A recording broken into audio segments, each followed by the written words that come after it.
Bismillahirrahmanirrahim. Assalamualaikum warahmatullahi wabarakatuh.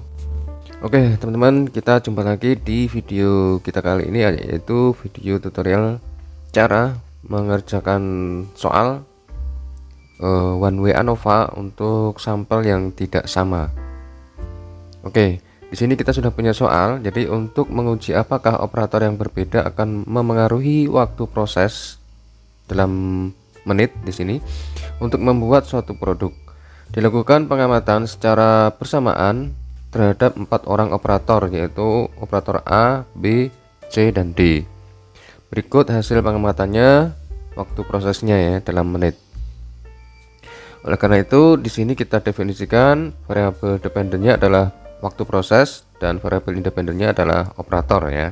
Nah, dalam tutorial kali ini kita akan menyelesaikan soal ini dengan cara manual, menghitung manual yang dibantu dengan Excel ya penghitungannya, dan cara yang kedua yaitu menggunakan aplikasi SPSS. Oke, langsung saja kita kerjakan ya. Kita buka aplikasi Excel ya untuk membantu menghitung biar tidak terlalu lama ya. Jadi kita copy dulu datanya di Excel, atau dipindah dulu ya datanya ke Excel seperti ini. Nah, kemudian kita buat keterangan di sini n kecil ya. N kecil adalah jumlah masing-masing data dari setiap operator. Operator A ada 4 data, operator B ada 6, operator C ada 6, dan operator D ada 8 data. Kemudian kita tambahkan baris lagi, yaitu baris jumlah. Jadi jumlah data dari setiap operator kita jumlah, kita enter jumlah operator A, kemudian jumlah waktu dari operator B dan C serta jumlah operator D kita jumlahkan semua. Kemudian kita juga hitung rata-rata dari setiap operator dengan fungsi average ya yang ada di Excel. Oke, kita hitung rata-rata setiap operator ya. Kita tarik aja. Selanjutnya kita juga buat jumlah dalam kolom. Jadi total dari setiap jumlah operatornya kita jumlahkan ya, totalnya sehingga ada 24. Terus total datanya juga, penjumlahan dari setiap jumlah kolom setiap data dan setiap operator ya, kita jumlahkan. Nah, ini nanti kita pindahkan atau kita copy ke Word ya, atau di soal, di lembar soal. Nah, di sini kita tambahkan di sini ya. Kita tambahkan dulu baris di sini, di tabel sini. Ini tadi n kecil ya. Lalu kita copy paste di sini, copy paste. Jangan lupa ditambahkan juga kolom jumlah di sini di tabel. Oke, kita blok lalu kita copy di sini ya. Kita paste di sini di tabel soal. Oke, selesai. Langkah selanjutnya adalah kita mulai proses penghitungannya.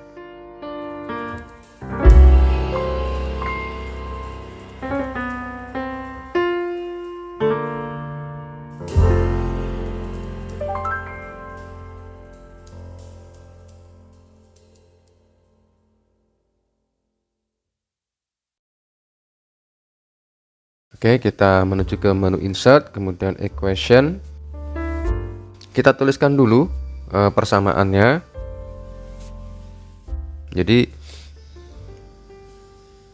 kita tulis sigma, ada double sigma di sini dari setiap baris dan setiap kolom ya, kolom dari operator. Kemudian di sini kita tulis xij yang dikuadratkan. Kita tulis x, di sini indeksnya ij, kemudian dikuadratkan ya, jadi pangkat 2.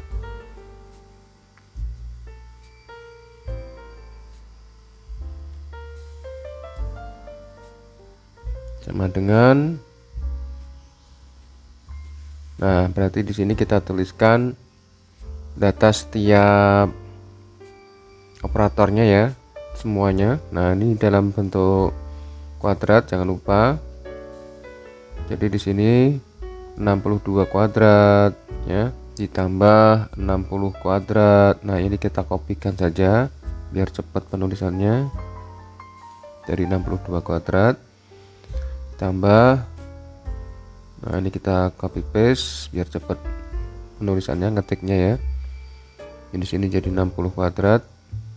Begitu seterusnya sampai data terakhir dari kolom operator D ya, yaitu 59 ini. Jadi 59 kuadrat. Nah, kita hitung di Excel ya biar gampang. Jadi di sini kita buat fungsinya 62 kuadrat, 60 kuadrat ya, dan begitu seterusnya ya, ditambahkan terus sampai data terakhir dari operator D yaitu 59 itu 59 dikuadratkan ya. Nah setelah dapat kita masukkan di sini yaitu 99049 ya, kita tuliskan di lembar jawaban. Oke, langkah selanjutnya kita menghitung T kuadrat per N ya, N besar ya. Oke, langkahnya sama, menu insert, kemudian equation, lalu kita ketikkan formulasinya.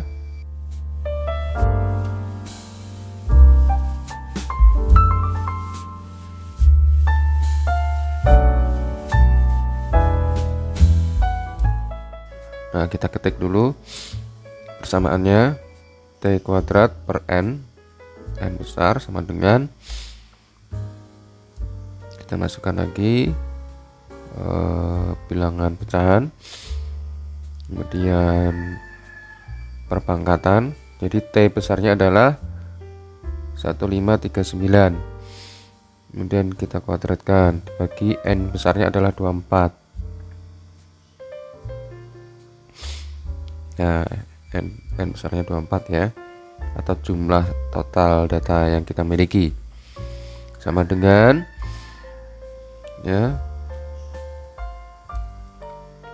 kita tulis lagi bilangan pecahan. Nah di sini kita hitung di Excel, T kuadratnya adalah 1539 dikuadratkan, hasilnya berapa? Nah ini yang kita tuliskan di lembar jawaban.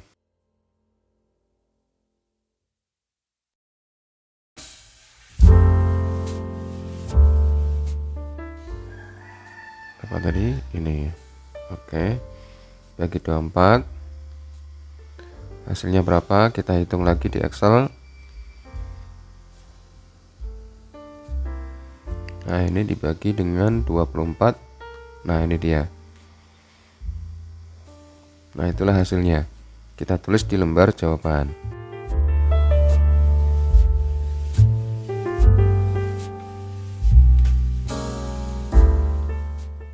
Oke, langkah selanjutnya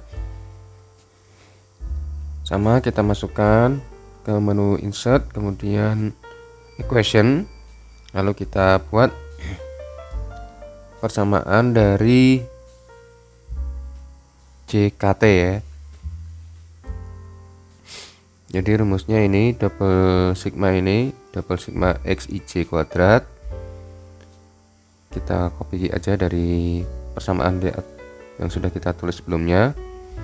Nah dari sini cuman kita hapus angka-angkanya ya, karena kita ingin menulis persamaannya saja dulu. Double sigma XIJ kuadrat dikurangi dengan T kuadrat per N besar. Nah inilah persamaan jumlah kuadrat total atau JKT ya. Nah kemudian kita masukkan angkanya, hasil penghitungan sebelumnya. double sigma xij kuadrat itu 99049 dikurangi dengan t kuadrat per n. Nah, kemudian kita hitung di Excel. Nah, ini dia, kita kurangkan sehingga hasilnya itu ya, kita isi di lembar jawaban 360,625. Nah, berikutnya kita masukkan lagi ke menu insert, lalu equation. Kita hitung sekarang JKK atau jumlah kuadrat kolomnya. Nah, rumusnya adalah sigma TI kuadrat per N kecil ya, atau jumlah masing-masing data operator, dikurangi dengan T kuadrat per N. Oke, sama dengan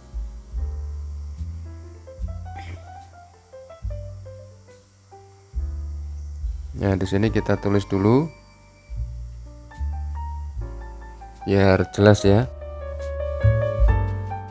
Nah, kita buat bilangan pecahan, terus kita berikan ini kuadrat, format kuadrat. Jadi yang jumlah kolom pertama yaitu 244 kuadrat dibagi dengan banyaknya data di operator A adalah 4 ya. Nah, kemudian yang kolom kedua adalah 399 kuadrat dibagi banyaknya data di operator B adalah 6, begitu seterusnya sampai di operator D ya, dimana jumlahnya adalah 488 kuadrat dibagi dengan 8 jumlah data di operator D. Kemudian kita kurangkan dengan T kuadrat per N, yaitu 51539 kuadrat per 24 ya.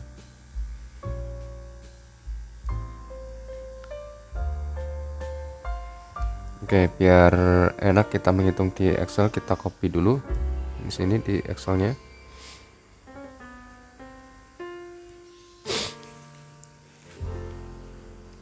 Lalu kita hitung ya, 244 kuadrat dibagi 4 ya kan. Terus operator B, operator C, dan operator D ya, kita jumlahkan semuanya. Kita hitung dulu.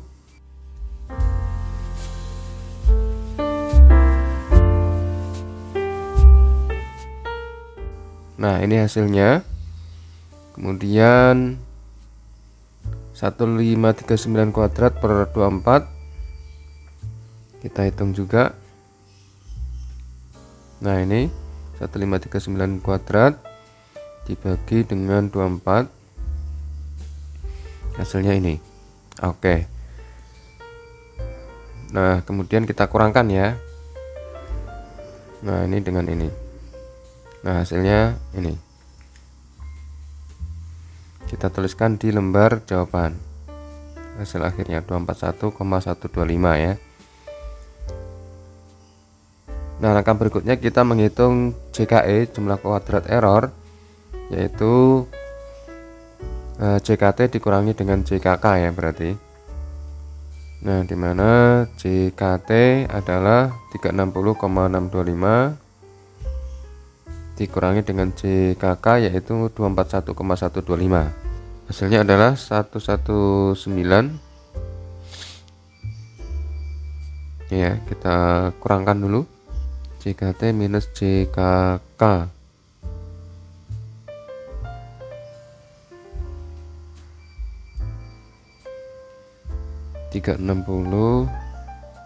Ini 360,625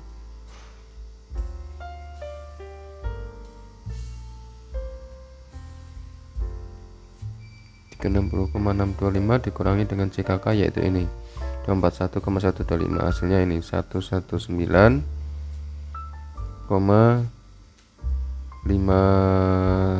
ya. Oke, kemudian kita buat tabel ANOVA-nya teman-teman. Barisnya ada 4, kolomnya ada 5.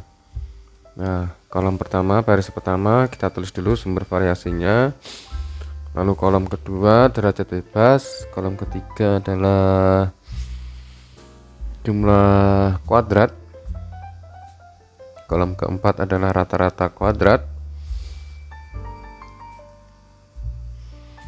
dan kolom kelima adalah F hitungnya.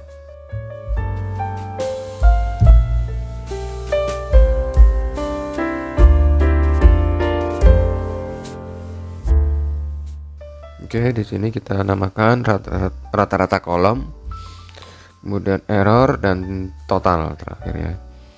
Dimana derajat bebasnya untuk rata-rata kolom yaitu K-1, dimana K-nya adalah 4 dikurangi 1 sama dengan 3.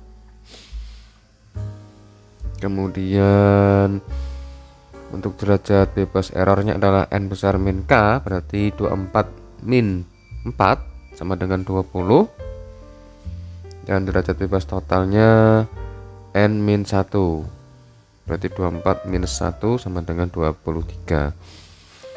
Kemudian jumlah kuadratnya tadi kita tulis ya, jika K kita ambil dari hasil hitungan sebelumnya. Jika K adalah 241,125, kita copy saja dari atas, paste di sini. Kemudian JKE juga kita copy dari atas hasil penghitungan sebelumnya. Nih 119,5.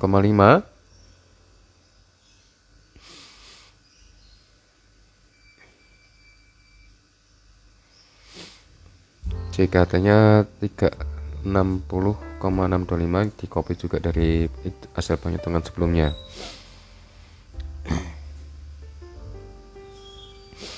Sehingga kita bisa hitung rata-rata kuadratnya, yaitu JKK dibagi dengan derajat bebasnya. JKK dibagi derajat bebas K-1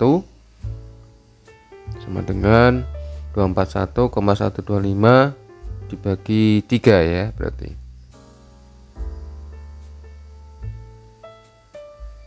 Nah, hasilnya berapa? Kita hitung di Excel ya.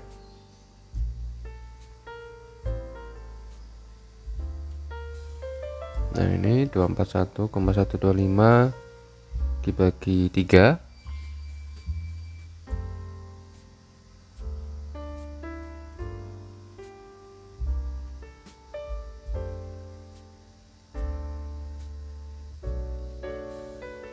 Oke, ini hasilnya 80,375. Kemudian rata-rata kuadrat error yaitu JKE dibagi dengan derajat bebasnya N-K. Kita hitung lagi di Excel. 119,5 dibagi 20 ya, sama dengan kita hitung di Excel berapa ya, ini bagi dengan 20 bagi 20. Nah, ini dia ya, 5,975. Sehingga untuk menghitung F hitung, kita bagikan rata-rata kuadrat dari kolom yaitu 80,375 dibagi dengan rata-rata kuadrat error yaitu 5,975 sama dengan, nah di sini kita hitung di Excel lagi biar gampang. Jadi F hitungnya sama dengan 80,375 ini dibagi dengan 5,975. Ini hasilnya 13, sekian. Ya, kita tuliskan di sini 13,4519 ya. Nah, sebaiknya kita berikan judul dulu di sini. Jadi di sini adalah jawaban dengan cara penghitungan manual ya. Menghitung manual. Oke, titik 2. Kita blok, kemudian kita copy dan kita paste di bawah. Nah, kemudian ini kita berikan nama jawaban dengan menghitung SPSS ya. Jadi dengan cara manual sudah kita dapatkan F hitungnya. Nah, sekarang kita buka SPSS-nya. Oke, sudah terbuka di sini. Nah, Kemudian kita berikan nama variabel dulu ya. Di tab variabel view kita namakan yang pertama operator variabel pertama, variabel kedua adalah waktu ya. Kemudian desimalnya kita nolkan saja di sini. Kemudian kita tambahkan kode untuk operator, kode 1 untuk operator A, kode 2 untuk operator B, dan seterusnya ya.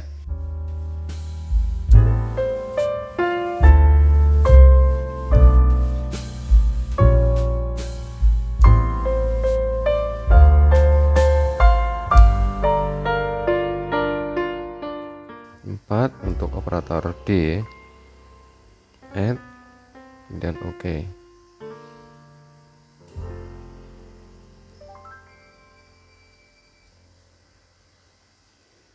Waktu juga desimalnya kita nolkan saja ya.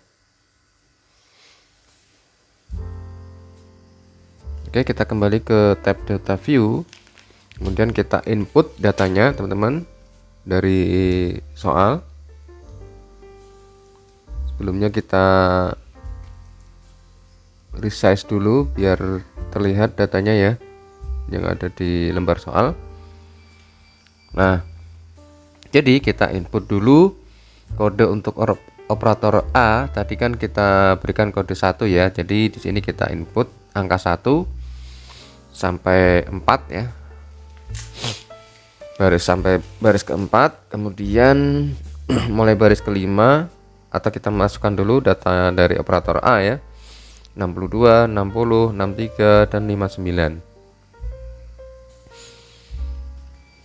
Berikutnya kita masukkan kode operator B, itu angka 2 ya, berarti mulai dari baris kelima kita masukkan kode 2 sebanyak 6 sampai baris ke-10. Kemudian kita masukkan data dari operator B mulai dari 63 dan seterusnya ya sampai 69.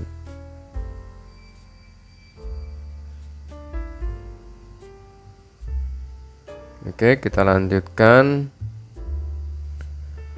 Masukkan kode operator C yaitu kode 3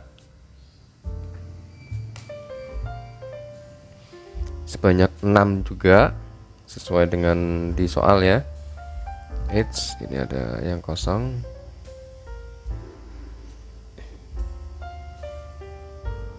Kita masukkan. Nah, ini kita benarkan dulu nih. Oke, karena ada 6 ya, 6 data totalnya operator C. Lalu kita masukkan data dari operator C.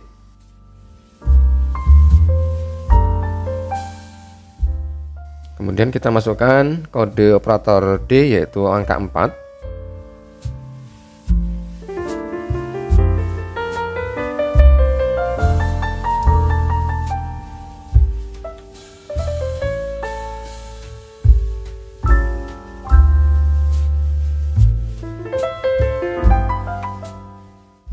Nah, kita masukkan data operator D.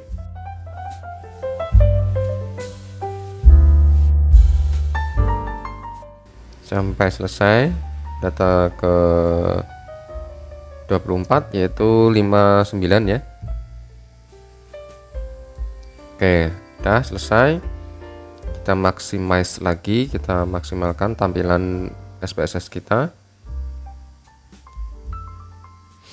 Nah, selanjutnya langsung saja kita menuju ke menu analyze, kemudian compare means, dan kita lanjutkan one way ANOVA ya, paling bawah. Selanjutnya kita masukkan data atau variabel waktu ke kotak dependent list dan operator ke faktor ya, kotak faktor. Nah, sebelumnya kita tuliskan dulu di lembar jawaban kita. Tahapan yang pertama yaitu memasukkan variabel waktu proses dan operator. Kita tuliskan dulu langkah-langkahnya ya, biar jelas dan lengkap.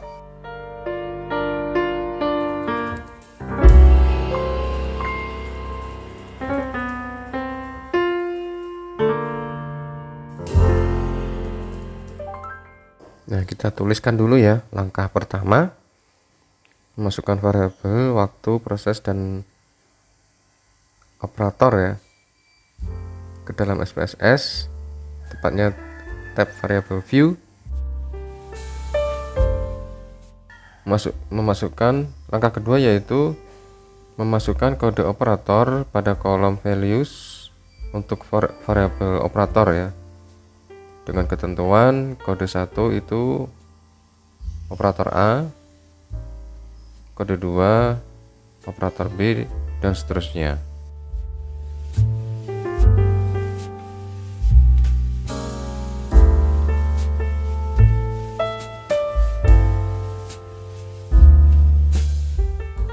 Langkah ketiga yaitu di tab data view kita isi ya datanya.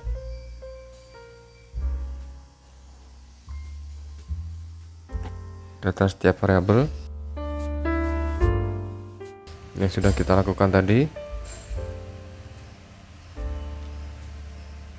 Oke, kita menuju ke SPSS lagi dan kita capture di sini pakai snipping tool ya teman-teman. Di menu start di laptop teman-teman, di ketik start kemudian snipping tool. Nah, ini kita pakai snipping tool, new, kemudian kita kotakin, pilih ini variable value labelsnya.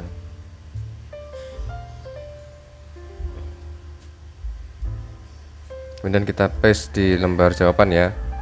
Nah, seperti ini. Demikian juga yang untuk tampilan data view. Nah, ini juga gitu, kita pakai snipping tool tadi.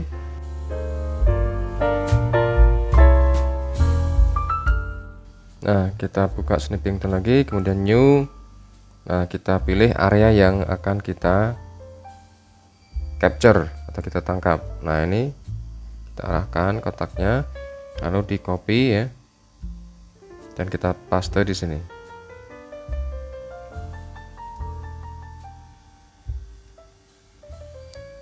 Langkah berikutnya apa?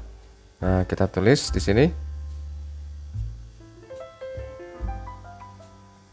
Pilih menu analyze, kemudian compare min, lalu one way ANOVA ya.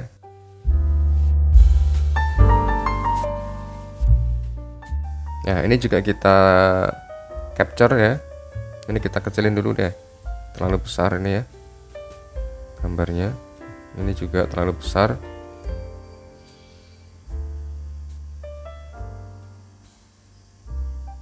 Ya sudah, biar sementara seperti itu.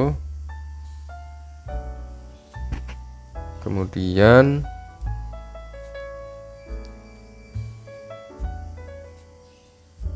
kita menuju ke SPSS lagi, klik analyze, kemudian compare min, lalu one way ANOVA. Nah, ini kita pencet tombol print screen ya di laptop atau di PC teman-teman. Lalu kita balik lagi ke lembar jawaban, kemudian kita paste di sini, Ctrl V ya, paste di sini biar terlihat prosesnya, alur menu yang dipilih seperti ini. Lalu langkah berikutnya memasukkan variabel waktu ke kotak dependent list ya, dan variabel operator ke dalam kotak faktor ya. Oke, kita menuju ke SPSS. Nah, ini kita capture lagi dengan snipping tool, new, kemudian kita blok area yang ingin di capture. Oke, kemudian di copy. Setelah itu kita balik lagi ke lembar jawaban dan kita paste di sini. Ctrl V. Kita kecilin sebentar. Nah, seperti itu ya. Lalu langkah berikutnya adalah pilih menu option yang ada di kotak one way ANOVA di atas ya. kemudian centang deskriptif dan homogeneity variantes ya. Kemudian klik continue. Kemudian langkah ketujuh, pilih menu post hoc, lalu centang Bonferroni-Tess dan Games Howell. Kemudian kita capture dengan snipping tool. Nah, ini dia post hoc-nya, kita blok, lalu di copy dan kita paste di lembar jawaban ya. Setelah itu diklik continue, kita tambahkan.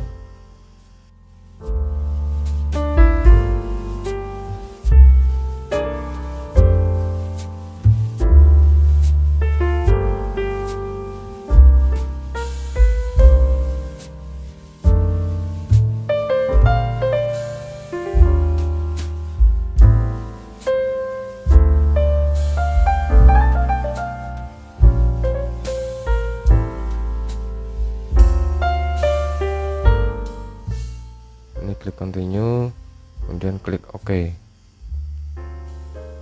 Nah, inilah hasilnya.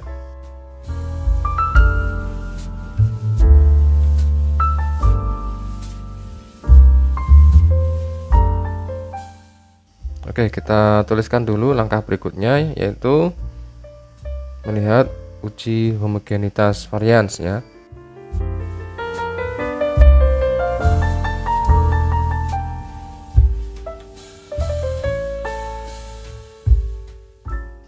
Nah, di sini kita copy paste aja, copy as picture. Kemudian di sini kita klik kanan untuk di paste, di paste.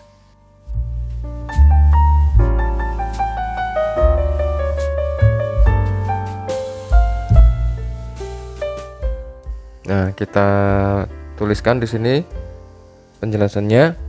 Karena p-value pada baris based on mean sebesar 0,266 yang lebih besar dari alfa 0,05, maka kesimpulannya adalah varians kita mengikuti atau varians kita homogen ya, dan memenuhi asumsi untuk dilakukannya uji ANOVA. Baik, langkah berikutnya adalah melihat hasil uji ANOVA.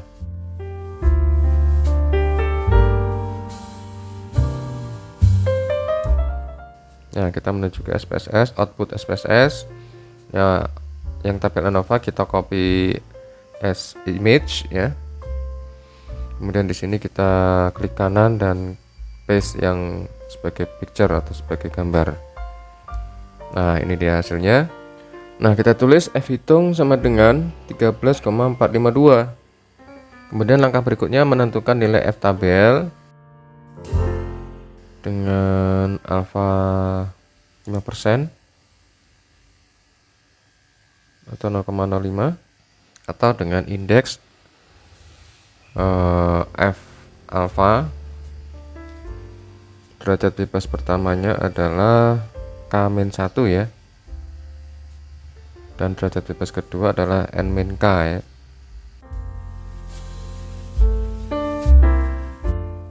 Ya, kita copy paste di sini, kita tuliskan alfanya adalah 0,05, lalu K-1 nya adalah 4-1 sama dengan 3 ya kan. Kemudian N-K nya yaitu 24-4 sama dengan 20.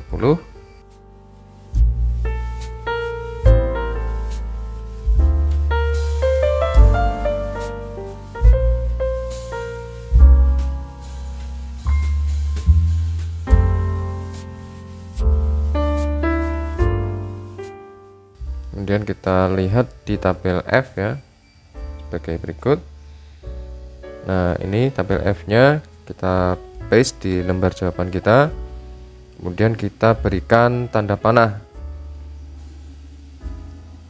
ya, dengan ketentuan alfanya 0,05, kemudian kolomnya yaitu kolom sama dengan kolom ketiga karena K-1 tadi kan hasilnya 3 ya, sehingga kita berikan di sini tanda panah di kolom 3 dan baris ke-20 ya, karena derajat bebas keduanya tadi adalah n-k atau 24 min 4 sama dengan 20.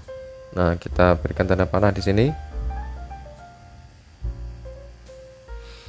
Ini baris ke-20 dan kolom ketiga kita arahkan tanda panahnya ya.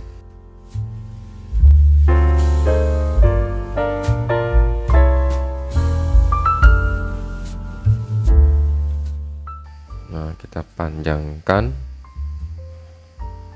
sampai ke baris 20. Nah, ini dia hasilnya. F tabel kita adalah 3,10 ya.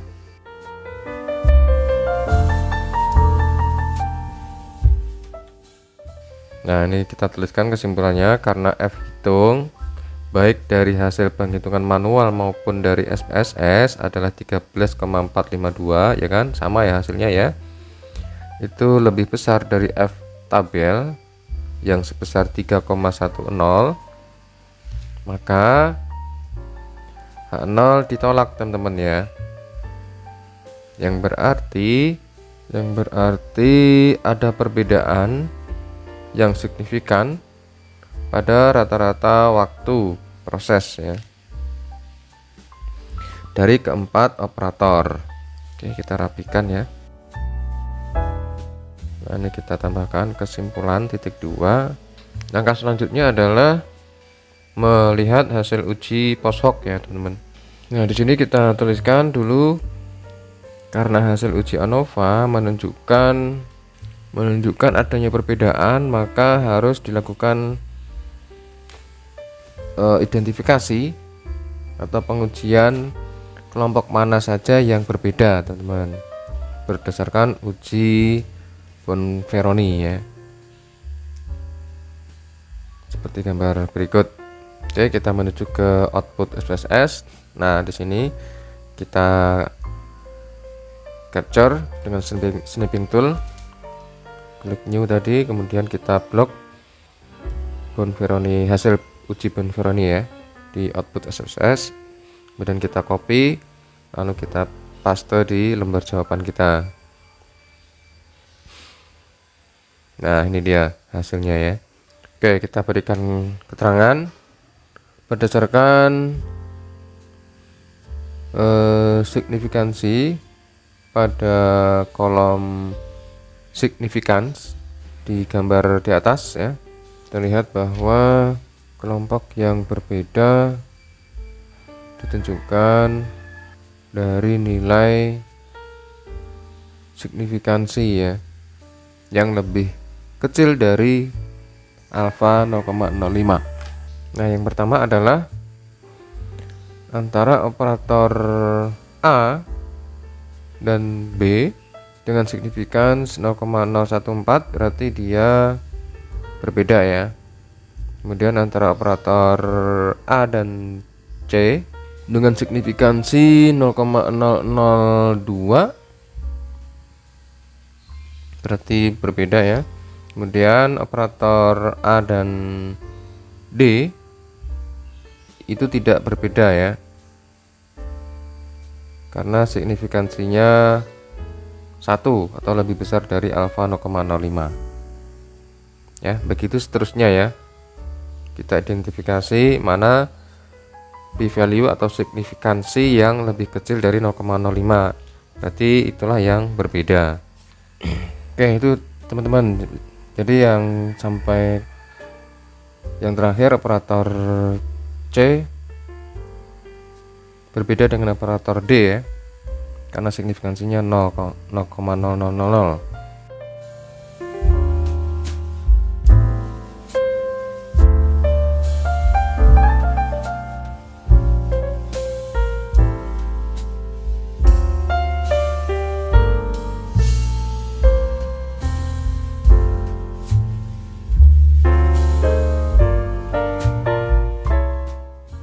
Kemudian kita ambil kesimpulan berikutnya adalah berdasarkan kolom mean difference pada gambar di atas, dapat disimpulkan bahwa waktu proses yang paling lama adalah operator, dilihat yang bertanda positif ya.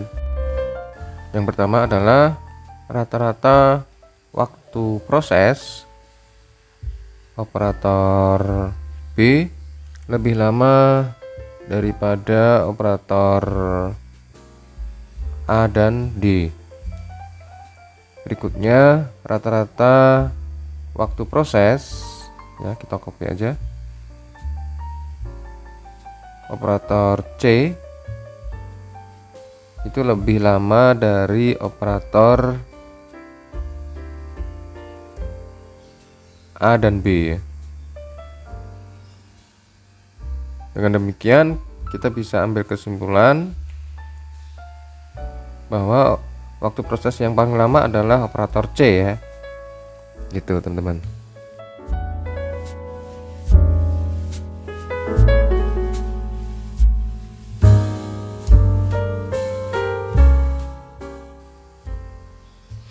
Oke, kita rapikan, kita tambahkan buletan di sini,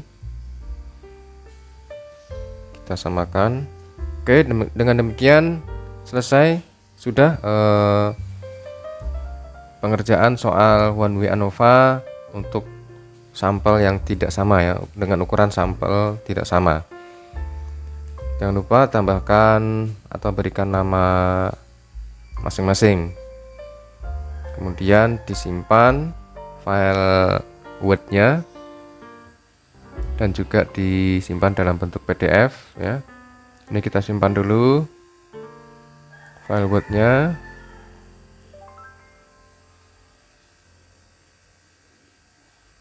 Terserah teman-teman mau disimpan di mana, di direktori mana. Jangan lupa berikan nama. Nanti berikan nama sesuai dengan nama masing-masing ya. Kemudian kita simpan dalam bentuk PDF, dalam format PDF. Nah ini. Oke, jangan lupa berikan nama filenya sesuai dengan nama masing-masing. Oke, demikian video kita kali ini. Terima kasih atas perhatiannya. Assalamualaikum warahmatullahi wabarakatuh.